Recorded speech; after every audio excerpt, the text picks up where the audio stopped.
আমরা আছি এখন কুলপির সেই বিখ্যাত রাস মেলাতে। চলো দেখা যাক এখানে জমের দুয়ারে কি হয়েছে, দেখা যাক। চলো আপনাদেরকে নিয়ে যাচ্ছি জমের দুয়ারে।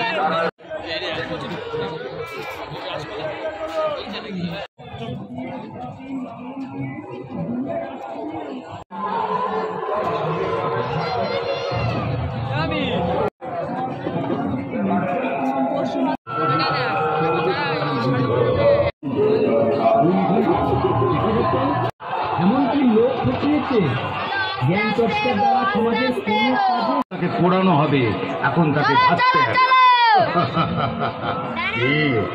চিত্রগুপ্ত খুশি তো?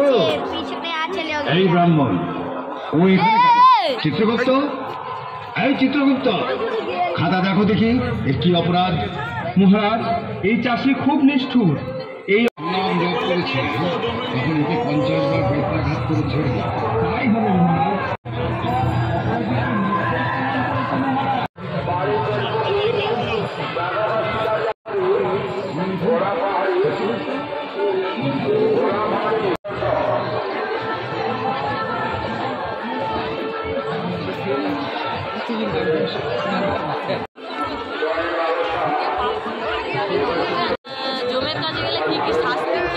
বৌদি আসছে জমের দুয়ার থেকে।